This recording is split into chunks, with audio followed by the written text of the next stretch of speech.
Welcome to the CatchMark Brian Sibary Cybersecurity Podcast. I am Brent Raeth, and I'm here with my co-host, Brian Sibary. Brian, how you doing today? Good. That's all we get, huh? Just good. Yeah, it's good. So I think, is this our fourth one? 4, yeah. Fourth time. Wait a minute, are we on mute? No, we are not on mute. We are live, I believe. You broke the streak. I did. I need to check to see if I broke the streak. Hold on. We're gonna do an on-air test. I'm gonna pull up YouTube. We were 3 for 3 with muting. We were 3 for 3. I almost did it on purpose just to get a good laugh out of things. So hold on a sec. We are going to CatchMark Technologies. There's our little mugs. Let's see. Hello, hello. Oh, there we go. Yeah, there we go. We're not 3 for 3. We are good to go. We are on. We are live. We are here. Brian made the trip. It is March. There was no snow this morning, so weather's starting to change a little bit. Brian just jinxed it. I had an interesting proclamation. Pete McCarthy, who's the fire chief here in White Lake, at our Rotary meeting yesterday, he guaranteed no snow for the rest of March, that we are done. And then I believe Scott, the city manager of Whitehall, said for every inch of snow that comes from now between then, Pete owes us $1. Yeah, he's gonna lose some money, I think, on that. You think so? Yeah. I heard snow this weekend. Yeah, so there you go. So all those spring sports are praying for no snow. Mm-hmm. I want to first encourage everybody here to like and subscribe to our channel. If you haven't done so already, it is really, really important for us to make sure we're driving numbers and driving sponsors and able to kind of monetize and pay for this. So like and subscribe to the CatchMark Technologies YouTube channel if you haven't done that already. Today, Brian, we're going to talk about Password managers. Password managers. So I think before we start talking about password managers, maybe we should talk about passwords. Yes. I had somebody online a few months ago basically tell me that passwords were dead and that no one should recommend anybody use passwords again. So our first question would be, is that what you think? And if so, why? And what should I do instead? So some of your other alternatives are using biometrics. I know that's something that you've gone to recently. Passwords, that's to break away and break free from passwords across all your platforms. We're going to talk about, the average person has roughly 150 sites they may log into throughout the year, 3 to 15, 20 passwords across those sites. To break free from all of that and have that option, may be a challenge. Yeah, would be wonderful if you could. If you could, yeah. I think that was kind of my. Now, do I see something in the future where things change potentially? Yeah, I mean, we've talked the last couple of weeks about phishing attacks, and they're trying to get your credentials and passwords. So, is there a better way of doing this? Obviously, we have multi-factor authentication, something we'll talk about next week a little more in depth, but that helps. But again, is there a way to do that? Is there a way to have that credentialing process improved and get better over time? And do we see an end of password someday? It's I mean, I think eventually you will, and I think a lot of your applications out there are going to 2-factor authentication or multi-factor authentication. Yeah, like you said, biometrics. I mean, how many times there's a lot of my banking apps, right? Yeah, biometrics. Almost all of them required. The option not required, but anytime you can use those features and assist with your login, that's more secure than. Yeah, I don't think going away from them totally right away is a good idea. So, I mean, I think that begs the question too then, though, how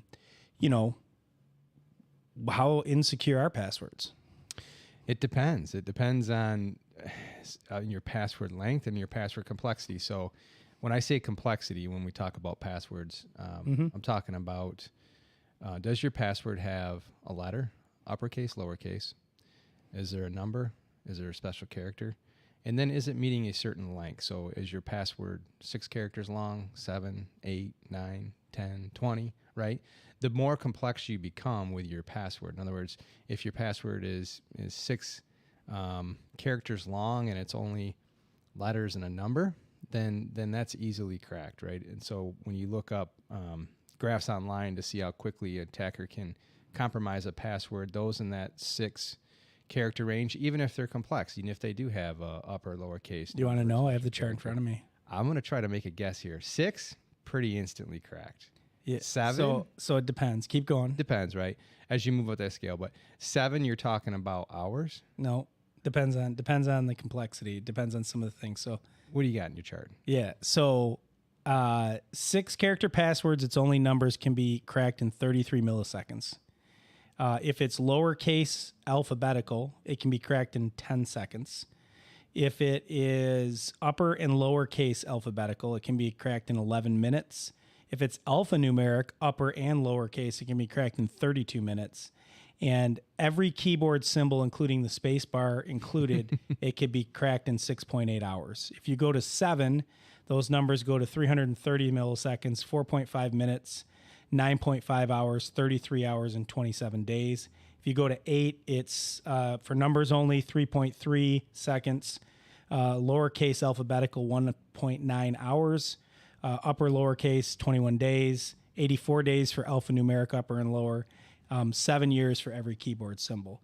And when you start getting above 8, 12 is the magic, I think, number. Yeah. At 12 characters, even numbers, you're at 9.5 hours at a minimum. As soon as you add lowercase, it goes to hundreds of years. Yeah.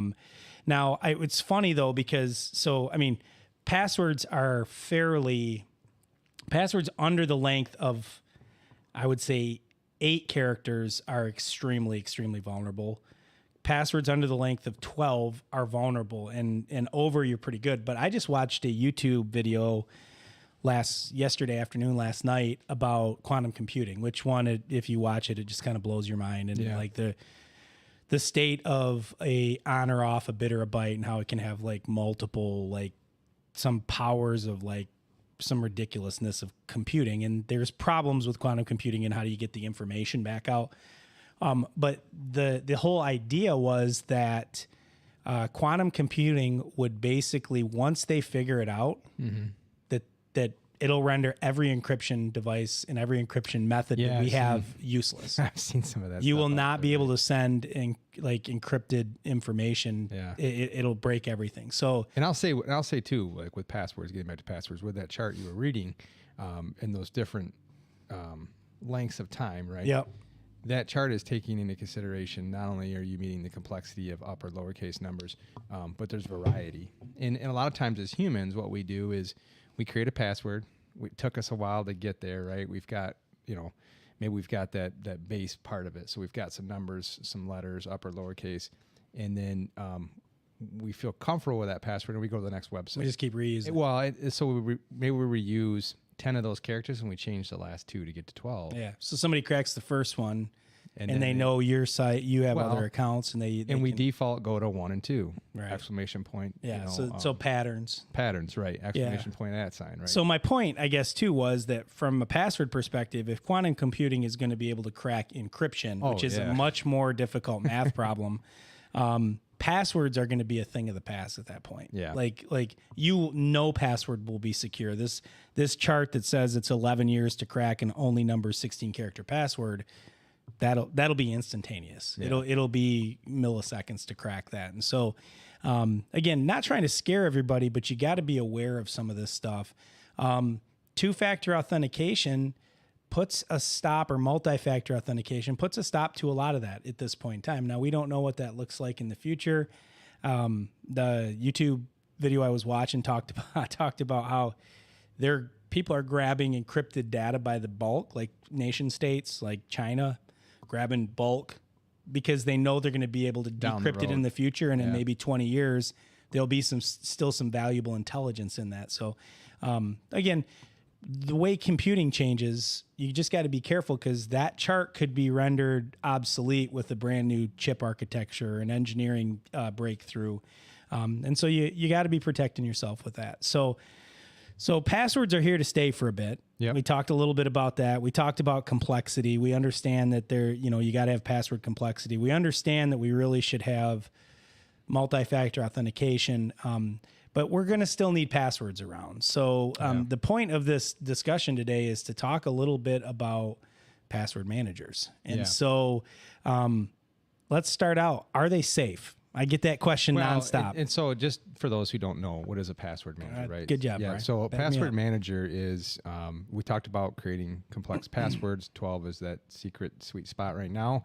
But how do you create multiple passwords for the magnitude of sites we visit, keep them random, remember them, right? So what tends to happen is people will write them down or they store them in an Excel file. Right. And I've seen that where users have an Excel file. And I've seen a text file that says passwords. It's named passwords. What's the name of your Excel file? Passwords. It's like, okay, if somebody ever compromised your system, they're going to search for the word password, and a chance of that coming back, right, are going to have it. So I'm going to interrupt you real quick. I just did a quick search on my password manager. I have 340 separate credentials stored in my password manager. So yeah, exactly. So to try to remember all of those is, right. And so the idea of a password manager is it's used to assist with the memory piece, but also there's a variety of different password managers out there. We'll talk about a couple today. But what they'll do is they will create that complex password for you. They store it, they remember it, and then even some of them will have an auto-populate. So they'll auto-populate when you go to log into your website. So basically, I go to log into my banking site. Yep. And the very first time, and I put my username in, and then my password manager suggests a complex password that meets all the requirements. That's completely random. Yep. Which makes it the most complex. And then not only does it create that for me, it auto fills it and it saves it. So that when I go to different sites, it also will populate that. That seems to the layman like it's not very safe. So how does the password manager keep things safe? Does that make sense? Yeah. So the password manager is collecting some metadata about usernames and the sites you visit. It's going to correlate that. One of the password managers I use is LastPass, and we'll talk a little bit about that today. It does vault with encryption, vault the password itself. But in their most recent compromise, there was some of that data stolen, the username and the website. So you have MFA in place, and it so again, we talk about MFA and in that how important that is. If a user, and we see it here with our own tools, right? We detect brute force attempts to log in. So brute force is I'm just pounding at your front door as hard as I can, as long as I can until I crack it. So it's just using computing power to guess the password, basically. Yeah. So we'll come in and over a night or whatever, 1,000 different logon attempts into somebody's account. All fail, right? So they didn't pass and if you have account lockout, they got to wait for the lockout period. And, But let's say they do. Let's say they do get the password. But we have multi-factor authentication. Again, that is that other piece where they need that physical something you have. It's not right? An alternate method of authenticating you in, right? Yep. A lot of times we know those are 6-digit codes sent to us either through text or maybe an authenticator app. Authenticator app, yeah. Okay. So back to my question: are password managers safe? So when you talk about Brian likes to dodge questions, by the way. When you talk about risk, what provides you the least amount of risk and the most? So we were talking to start with weak passwords are the riskiest game in town. You go to a password manager, are they completely absolved of all risk? No. We've seen this with LastPass. So LastPass, well, they're going to be targets to begin with. Exactly, they're going to be targets. So Google's another popular one, right? And Google has built into Chrome. It's not cross browser based, so you're not going to use an IE, right? But it's Chrome based. But again, very popular. And it's been a long time since I used the Google one, but I don't know if they have MFA for that password manager piece. I don't know. I know mine does. I don't know if it's so. For example, if I I can see the URL to the account I want to log into in the clear. I don't have to do anything for that when I go into settings. It'd be cool if we could show this, but when I go to click the password, it's all hidden until I click view, and then it's going to ask me to authenticate in the manner that I have my have set up. So I know Google's forcing people into MFA. So on my phone, for example, it makes me use makes me use biometrics. My computer, it sends a code or an authorization prompt to my phone to allow me to log. I have to hit approve, and I can get in and then get it. So somewhat, yes. Yeah. So, you know, if I'm a criminal, and I know that's where passwords are being stored, that's where I'm going to focus my effort. Just like if you're a criminal and you know the money's in the bank, you're going to go at the bank. You can go to the bank. Yeah, you know, and a bank they're vulnerable to that, or they're a target, right? So are they safe? Are they safe? I mean, I use them, right? So again, you're talking about risk. Let's say can't say they're safe. Let's say I don't use a password manager, and I go back to old methods of recycling my passwords. I would say that's less secure than using a password manager. Write it in a text file called passwords, right? Or that's less secure than if I were to use a password manager. Is there some risk? There's some risk, but it's mitigated by the different. Again, with LastPass, the one I use, there's a lengthy. Now, again, this is up to you. A lengthy master password, but then you can take that and move that to an MFA. And when you've done that, you've added those layers of security. Yeah. So I got a quick Scott DeCamp, our resident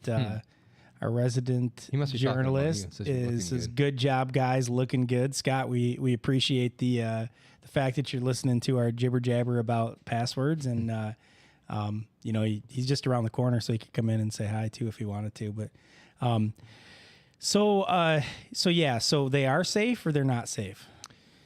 They are safe enough.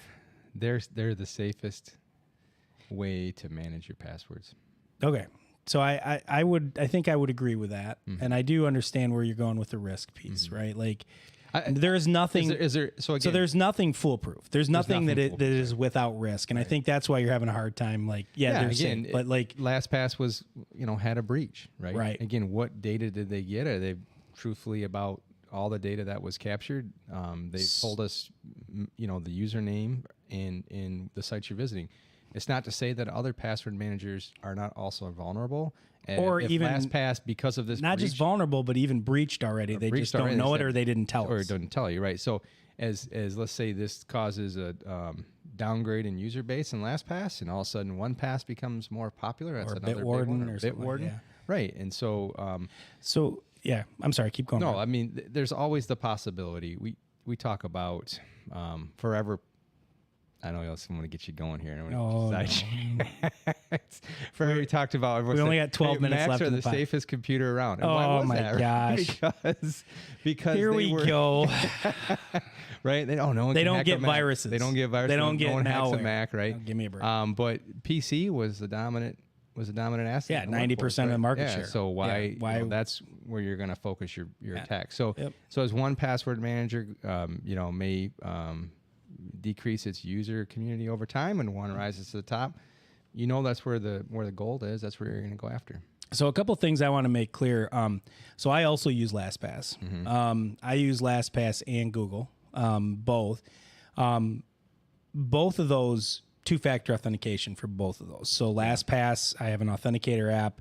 And again, you really want to make sure you're doing that with whatever credentials or whatever authentication mechanism you have to get into your password manager. Make sure that is as secure as possible. So the idea there is, if you've got safety deposit boxes in a vault, that vault door better be way more secure than the safety deposit locks. Yeah. Right. And so the idea there is make sure you're doing that in the right way. Yeah. And in a situation like LastPass, when there's been a compromise, they grab some data, right? They've got an encrypted vault. If they ever encrypt that, they have those passwords until you go in and change them, and then they're out. The password's no longer good; it's expired. Right. So, if you're using LastPass and you're concerned, somebody asks, "What do I do now? They've been hacked," right?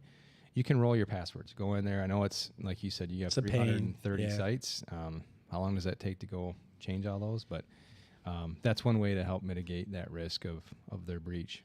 Or again, I haven't used 1Pass yet. I plan to go check that out. So let me ask you a quick question. Yep. LastPass announces that they were they were breached. Mm-hmm. They come forward. Does that make them more reputable or less reputable in your opinion? I think they lost a little bit of reputation in the way they sent the message out. The length of time, what was really coming forward with the information about how secure your data still is or is not, right? It took months for them to divulge that information, but again, It might have taken months for them to figure out what actually happened. Figure it out, right? They knew they had a breach, but they didn't know what that right. looked like. So, yeah, keyboard warriors are quick to jump on. So let me ask you that: do you trust a company more that comes out and tells you, "Hey, we screwed up," or do you trust them less? I trust a company that comes out because I don't think you're ever going to be 100% secure. There's always going to be a spot, a vulnerability somewhere. I think if you're one to speak to being able to identify that and then having an action plan to fix it, speaks volumes about a program that you have in place to protect yourself and your user base. If you come out and say, hey, we found this, and there's no like, hey, this is what we're doing to address it. And I think there's where some of the delay was how creating an action plan and understanding how they didn't want to come out too. And I think their first message was like, hey, we can't confirm that your information is entirely safe. So all right, okay. I personally, it makes me feel more trusting of the company that does come out and at least tell me. That's not an easy thing to do. No. They're doing the right thing, which usually means they're going to do the right thing across the board. And frankly, I guarantee you there's companies out there that have been breached that they think there's a very, very small chance of anybody ever finding out that we've been breached, and they just push it under the rug. Mm-hmm. Now, I don't have any specific examples, but I will just about guarantee, I'd put my money on the fact that is happening out there and they're not letting you know. So for me, it says volumes about who the company is by being willing to do that. And again, I can create a narrative on why they waited, why it took so long. Yep. I'm not sure. I kind of have to trust them. They may not have had to tell us either. Like they legally they should, but they could have just kept it under the rug. So that's kind of how I feel. So, so we've talked a lot about LastPass. You've mentioned OnePass. What are some other and you mentioned Google passwords, right? Like they're tied to your Google account. What are some other password managers out there, and what do you, what are some that you like or that you've seen? Yeah. So again, Bitwarden's another one that comes up, and again, we don't ever want to recommend one particular password manager, and you come back and say, hey, CatchMark said use this, right? And they got breached. Yeah. So, do your due diligence. Go out and highly recommend a password manager for one. Go out and do your research, do your due diligence. I know LastPass, when this happens and people talk about switching, the things that come up are how good of a job LastPass did with its user interface, how well it integrated with browsers. I looked into some stuff on Bitwarden the other day, open source product. It doesn't have that enriched user interface. OnePass, I've looked OnePassword. I looked into that one. If I was going to switch, I would probably consider even just doing a free trial. A lot of these password managers have free trials. The one stipulation about the free trial is a lot of times you can only use it on one device. So they want you to pay a couple bucks a month to use it across multiple devices, multiple platforms. And then like with OnePass, which is kind of cool, another few dollars a month, you can share that with family. And to me, that becomes important in the sense that if I'm the person in my household that does all our banking, you're so personal experience. My dad passed away about 1.5 years ago. Yeah, and we had devices and things we couldn't get into. Yeah, right. And the process for you had to have a death certificate, which you don't get right away, and so my mom was unable to get into his cell phone, for example. Verizon wouldn't unlock it. You couldn't get into it. We couldn't get into his Gmail account, so we couldn't log into that. Yep. It was a mess. So that sharing piece is a really important piece in my opinion. Yeah. So for an extra few dollars, you can share a password manager across the family. They have access to your vault. So if something were to happen to you, And my kids don't need access to all my stuff. I know your kids. Oh, I've seen them. You've got a couple of hackers there. I do. They come by it honestly. But yeah, I mean, it's exercise and so funny things out, funny right? story. Noah's found a very long HDMI cable because he's been banned from his computer, and he's gone through the pre-existing hole in the wall that's made for cables, and he's hooked up to his computer in the open area, because we have our kids with their computers out in the open area, and he's taking a USB extender and an HDMI cable, and he's running it into his bedroom through this hole, so nobody can see him playing video games when he's not supposed to be. Yeah. So luckily everything goes off at midnight at my house. You catch him? We caught him. Yeah. He's not that sneaky, but Worth a try. Noah may be one of the people that hacked LastPass. I'm not sure, but it could be him. So When there's a will, there's a way, right? yeah, no kidding. So you mentioned LastPass, 1Pass, Bitwarden. I have a list on my tablet here that I'm looking at, just ratings. 1Pass is a 4.7 out of 5. Again, this is on g2.com if you want to go look. Just a rating of 32 different password manager products. This is the third easiest to use from a password manager perspective. LastPass got a 4.5 out of 5. I'm sure that used to be higher, but that's taken a little bit of hit. It says it's optimized for quick response. It's the 8th easiest to use. Keeper Password, 4.7 out of 5. Rippling, 4.8 out of 5. Bitwarden, 4.7 out of 5. And it's this list on g2.com is very much gives you all kind of the layout, user satisfaction, and it talks about it. But there's a bunch of different products. I would echo what you said, though. Interface and usability is a hugely important one. If it doesn't work well and it doesn't do things automatically, you tend to not use it, and you tend to go back to bad habits. And so I would say that is almost as important of a characteristic as anything, in my opinion. So, and again, a lot of them, as I'd mentioned, they do have free, trials, I guess you'd call them. Yeah. Or, they're going to restrict it a little bit, but it gives you an opportunity to get your feet wet, no cost. And, when I joined CatchMark, that's when I picked up the LastPass and did the free one for about 3-4 days, and I was like, "Yep, I see the value in this," and switched over. So I've used it for a long time. It also, a couple of other things it does is it does have an authenticator app that goes with it. One of the beautiful things about that is you don't have to back them up. You just log back into your account, and on your new phone or device, it just comes back up and automatically is right where you needed it. Yep. It has mechanisms to store credit card information and other personal information that you'd want to store in a vault like that. So a lot of good features. I'm sure a lot of these do the same thing. Google Passwords, your Google account stores some of that stuff, but Password Manager itself doesn't. Again, just some options out there. Well, Brian, we're rolling in on our 30 minutes. That went really quick. Fast. It went fast. I can tell. Any last quick words? So again, highly recommended you try out a free version of it and of a manager, to take them out and see what fits your style, and again, as we move forward and we see cybercrime on the rise, right? If those two key things: have complex passwords and make sure you use a multi-factor authentication. Yeah, MFA is the key, I think. Make sure you're using that. Well, Brian, that'll wrap things up for us today. I just want to say thank you to all those that were out there watching us, all 2 or 3 people.